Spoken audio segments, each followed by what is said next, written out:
today we are talking about the importance of fleeing from idols and running towards God. Fleeing from idols and running towards God. Well, the question you should have is, well, Brant, what is an idol? This is my definition, okay? An idol is anything that we come to rely on for some blessing, help, or guidance in the place of wholehearted reliance on the true and living God. Do I need to repeat that for some of you out there? Okay, I'll be glad to. An idol is anything that we come to rely on for some blessing or help or guidance in the place of wholehearted reliance on the true and living God. See, you don't find the word idolatry used to describe excessive love for your wife or your lands or your money or your pocketbook. And I don't think that the use of the term idolatry is referred to God demeaning love of money, sex, power. It's the misuse of the term idolatry when one presses into the essence of what's really going on in the Bible. Because if you've been a Bible scholar or if you've just been in the church for a long time, you know a lot of the time in the Bible they're talking about something that they made, and it's something that they sit in their house, and you go, I don't have like a Buddha that I sit in my house. I don't have anything that I made in arts class freshman year that I bow down to. I just don't have that.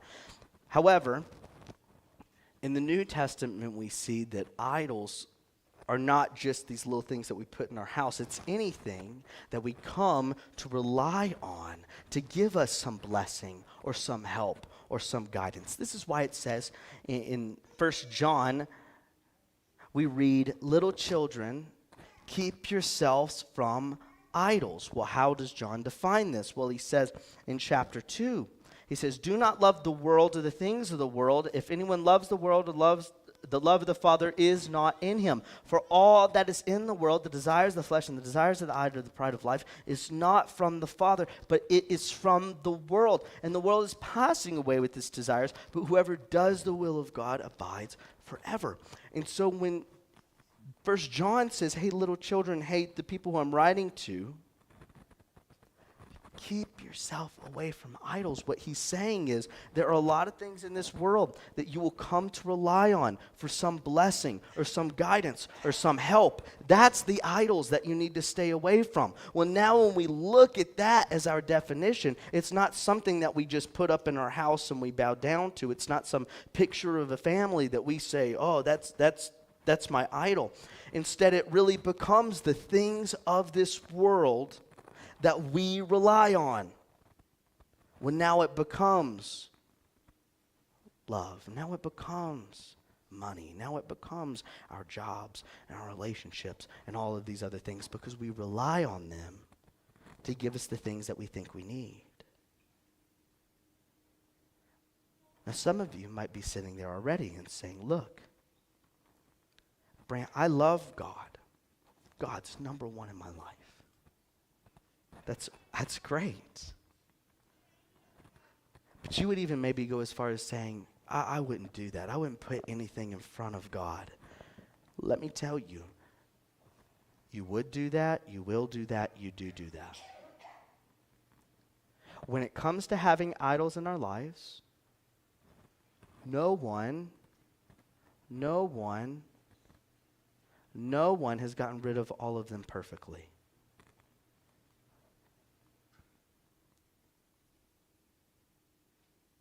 What do you rely on? What do you put your hope in? What do you work towards?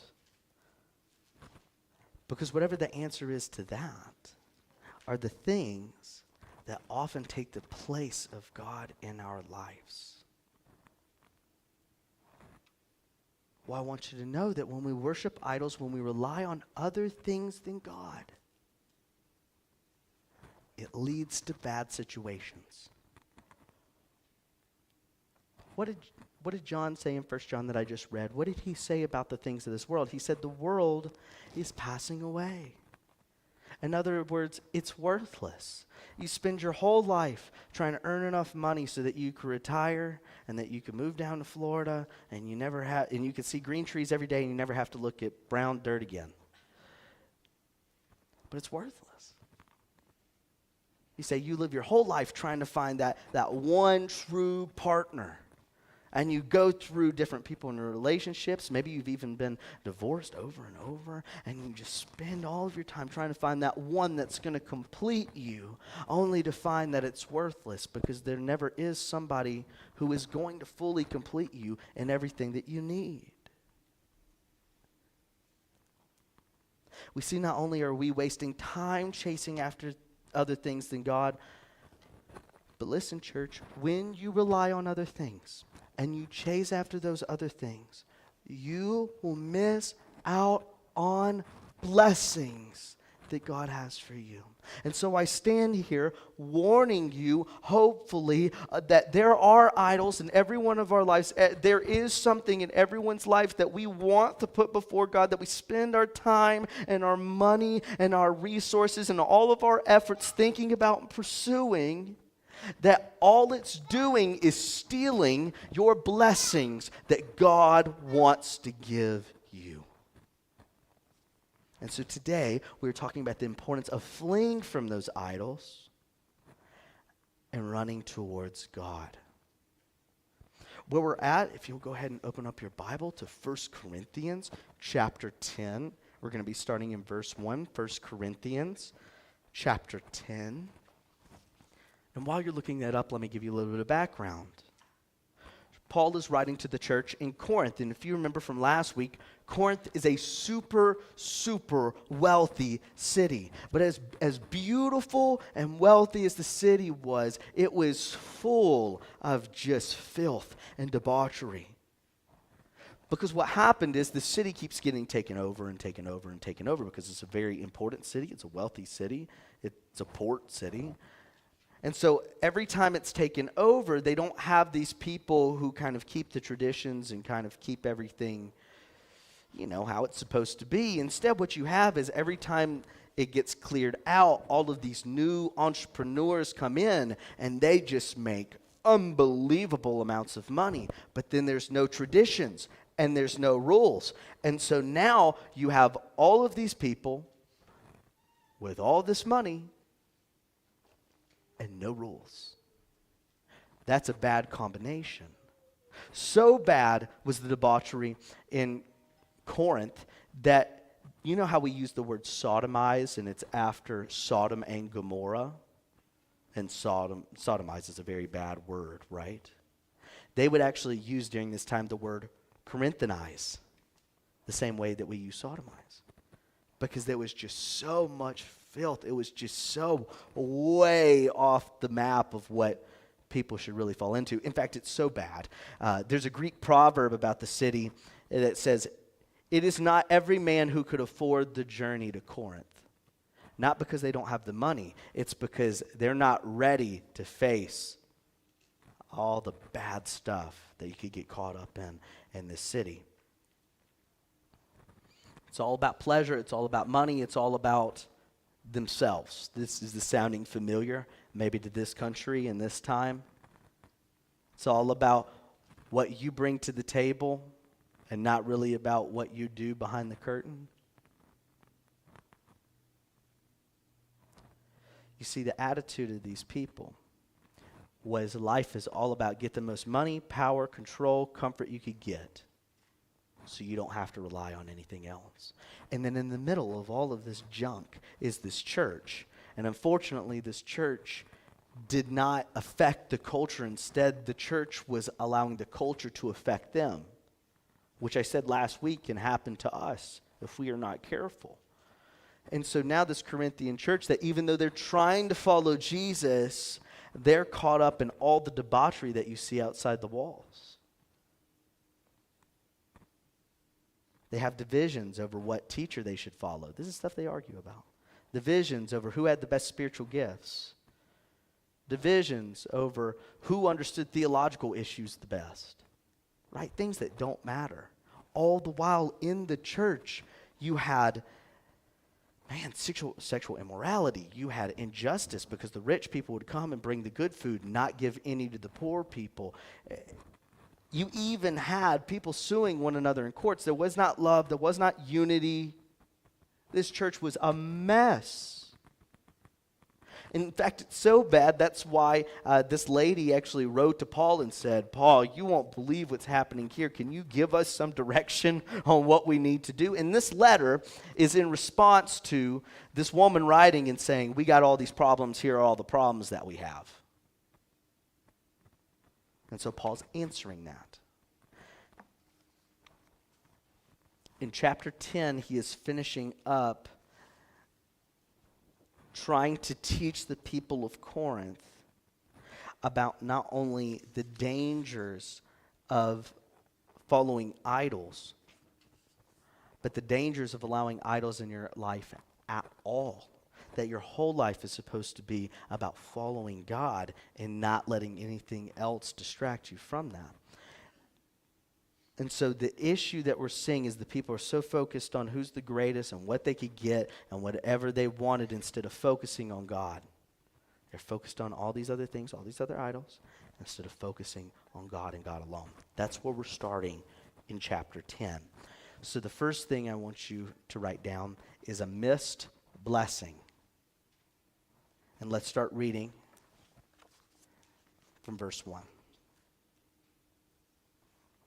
It says, for I do not want you to become unaware, brothers, that our fathers were all under the cloud, and all passed through the sea, and all were baptized into Moses in the cloud and in the sea, and all ate the same spiritual food, and all drank from the same spiritual drink, for they drank from the spiritual rock that followed them, and that rock was Christ. Okay, so what is this talking about? Well, before I get into any of that, Paul is actually pointing back to some things, right? Because he's trying to give his argument from chapter 8 through the end of chapter 10. And in fact, when you look in the KJV, it adds this point where it says, moreover, brethren. So what is he talking about in chapter 8 and chapter 9? He's already made the point that the idols that they worship are worthless. They are worthless. Not only that, but you need to prepare yourself to worship God alone. That's the whole summary of the last two chapters. So when he comes into this one, he's trying to tell the people again, these idols are worthless. They're only going to get you in trouble. So instead of getting distracted by all these other things, you need to prepare yourself the best you can to follow God alone and continue following God alone. So to encourage the people to do this, he points back to the Old Testament. He points back to Israel when they were slaves in Egypt.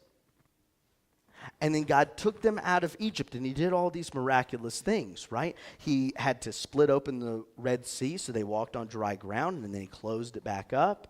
He, through the wilderness, provided water from a rock. He provided manna, which is like this flaky bread type substance.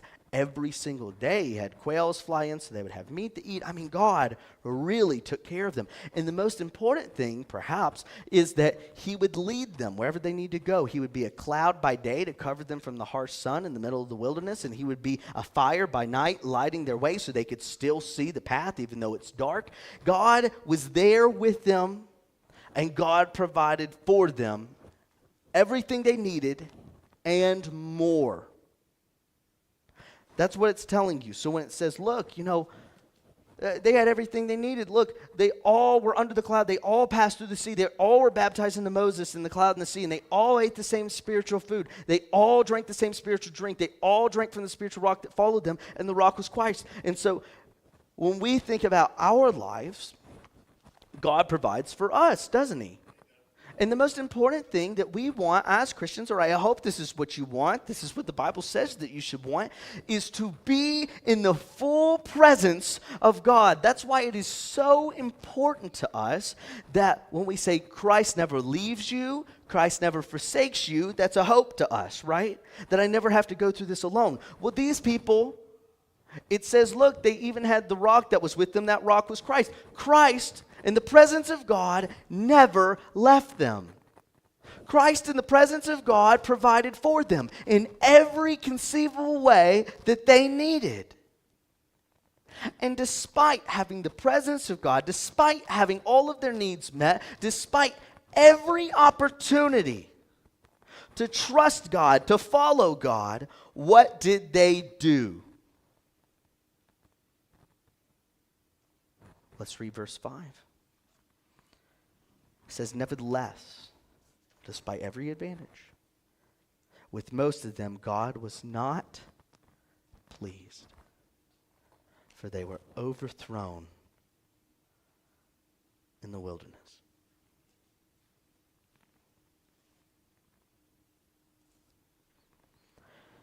Despite seeing miracles all around them,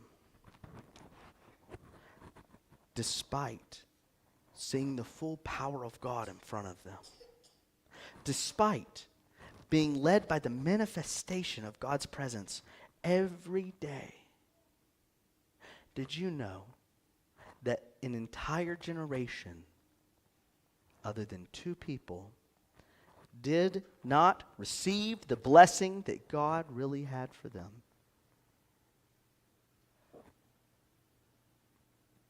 Let me say that again because I want this to settle in. They saw miracles every day. They had the manifestation of God's presence. So sometimes, it's hard to know if God's with us. They did not have that excuse. They saw the cloud, they saw the fire. They knew God was there. Despite all that, all but 2 missed out on the blessing and purposes that God had for them.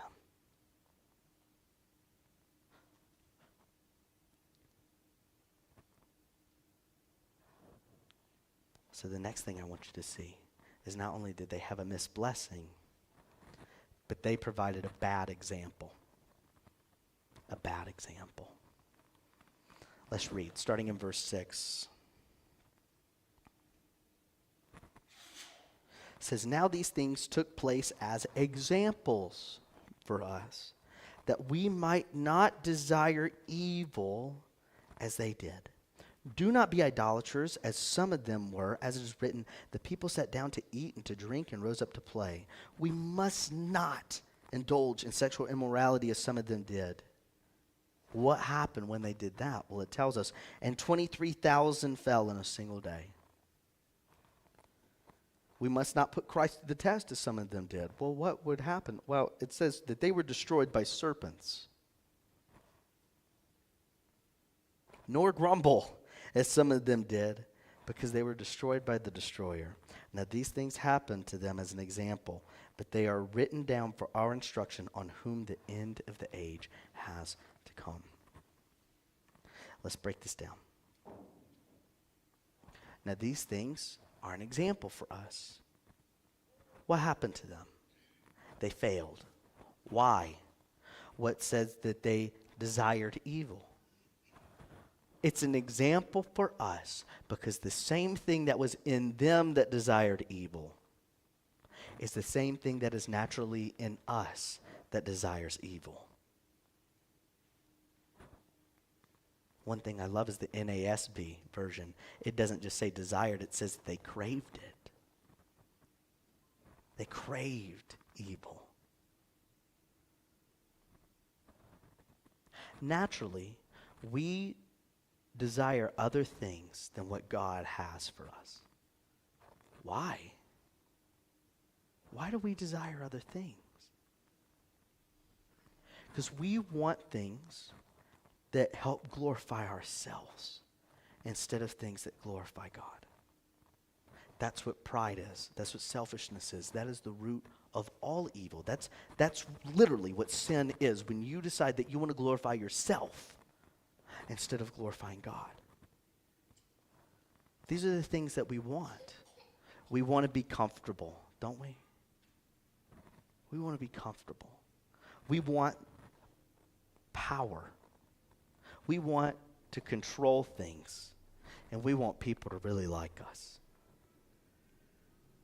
Those 4 things really rule our whole life: comfort, control, power, and affirmation.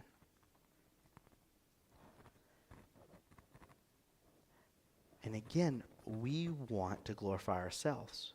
Because the truth is, did you know that God actually gives you those things? Even as we start to read later into the New Testament, where there's a persecuted church, we still see evidence that God provides all of those needs for us. For example, God is in control. I don't need to be in control. I'll tell you what, if you give me the control, I'm going to screw it all up. Thank God, God is in control. So now I can say, God, I know it's not how I would want it. I know this is not how I would write it down, but you have a bigger plan and you know what's going on. So God, you take the control because I can't handle it. God, you know that God will give you comfort? That when you go to him, he really comforts you? Even when you sinned against him and it was part of your selfishness that led you away from him, that got you hurt in the first place, that you could still go to him and he has compassion and he has mercy for you and he still wants to give you comfort in your life. He also says that you want power, you get to live under the power of God. I hate to tell you, you can be the CEO of your own company. You still can't change people's hearts. You still can't change people's minds. But we follow a God that can control all of that and more. And what more affirmation do you need than to know that the God of the universe loves you? So much so that he is willing to sacrifice everything he has to rescue you. Instead of noticing all that God has given us, we say that's not enough. That's not good enough. And so we chase after other things and we seek after all these idols. Well, what happened to Israel when they went after all these idols? Because they said the same thing that we say. They want to be popular. They want to be comfortable. They want to have pleasure. They want to be in control. They want all that.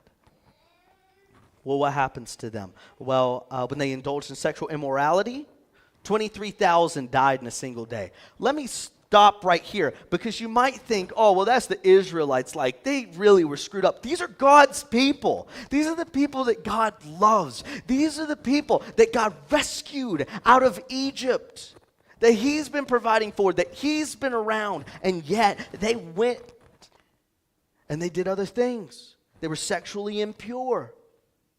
23,000 strike down in one day. Well, what happens when they put Christ to the test? Well, it says that they're destroyed by serpents. That's the whole story about the bronze serpent being lifted up in the wilderness, and you had to look at the bronze serpent because God sent these fiery serpents and was killing everybody. Well, what about when they grumbled?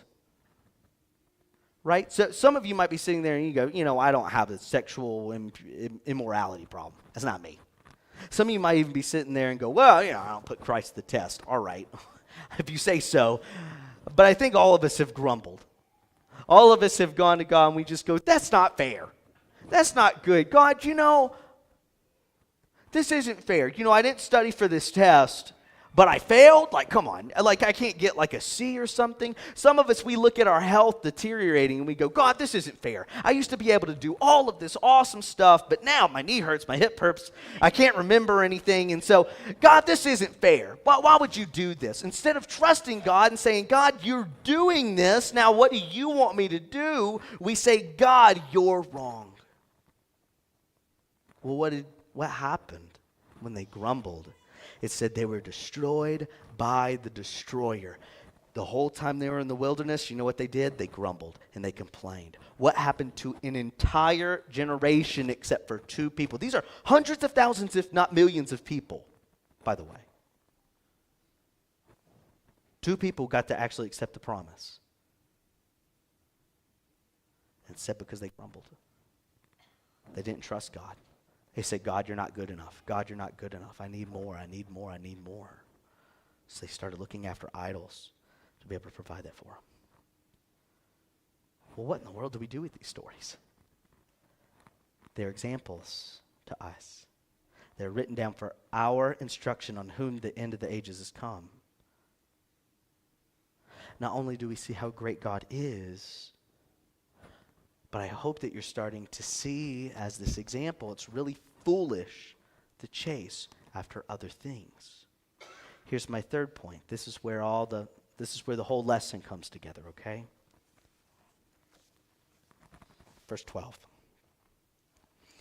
And this is the whole point. It's a way of escape. Therefore, let anyone who thinks that he stands take heed lest he fall. No temptation has overtaken you that is not common to man. God is faithful. He will not let you be tempted beyond your ability. But with the temptation, he will also provide the way of escape that you might be able to endure it. Now, he begins by giving the whole point of this lesson by saying what? Therefore, look at the example. Look at what happened to them when they chased after other idols. Why did they chase after other idols? They weren't satisfied with God, and they thought that they could find the satisfaction on their own. What happened to them? It says, therefore, let anyone who thinks he could stand, who he could provide the satisfaction for himself, that they could still be good enough, that God would look at them and say, I am well pleased with you. You got it all going on. You got the whole world and me all in balance, and we're all good. What happened to them? Well, they were destroyed. He says, warning to any of you who think that you could stand on your own. Anyone who thinks that he could stand, take heed lest he fall. If you've been thinking through this whole sermon, you know what? I got everything handled. Yeah, I came here to church because, I got everything under control. But, this sermon's for somebody else. Paul wants you to know that this lesson is for you. Why? I want you to hear this. The most vulnerable place in the Christian life is thinking that you could handle everything yourself. The most vulnerable place you could be in the Christian life is thinking that you could handle everything yourself. Paul is saying, basically, you need to check yourself before you wreck yourself. Because if you think that you're all good and you get distracted by the other things, before you know it, you'll crash. Someone has used this illustration before. It says, temptation works like rocks in a harbor. Look, when the water's low, everybody sees it, and they go, I'd never go near those rocks, right? But when the water rises, this is where Satan works. You can't see the rocks. You can't really see the temptations because you're not ready and you're not looking for it. You think I got everything handled, and before you know it, Satan has you crashed upon the covered rocks. And as we look at the Corinthian church, they were totally blind to the problems that were going on. But all the things that I read that happened to Israel about the sexual impurities, sexual immorality, their grumbling, all of the problems that Paul has pointed out that happened to the Jews were actively happening in their church. And so what had happened to them is they got so distracted by arguing about, I listen to this preacher and I listen to this preacher and I think that, this is good, or this theological point is the way to think. I'm a Calvinist, well, I'm Arminian, blah, blah, blah. And they just start complaining and they start arguing about absolutely everything when they have injustice happening in their midst. They have people sleeping around all around and no one seems to have a problem with it. They are suing one another because they don't have love for one another. And so they have divisions among divisions. The Corinthian church did not seem to notice all the major issues they have. And I'm sure if you had asked before Paul wrote this and you said, tell me about your church, they would probably say, I love my church. We don't got it all together. We got a few nuts, in the brownie. But we love our church. We really don't have that big of problems. We love everybody. Well, if you've been reading through the Bible in a year with us, you've read 1 Corinthians, and that's not true. The truth is, they were not okay. well, how could this happen? If they were a church that followed Jesus, I mean, they were gathering together like we saw in Acts chapter 2. It seemed like they should have everything going for them. In fact, as you look at the Corinthian church, they might be the church that you see on TV that have all of the blessings, awesome charismatic preachers, awesome music. I mean, they had all these spiritual gifts, so many gifts that they were arguing over whose gifts was better. All the money, the biggest budgets, the best speakers, and yet they had the most problems. And it all happened because they weren't actually ready to leave the idols. They weren't ready to stop trusting everything else and only trust God.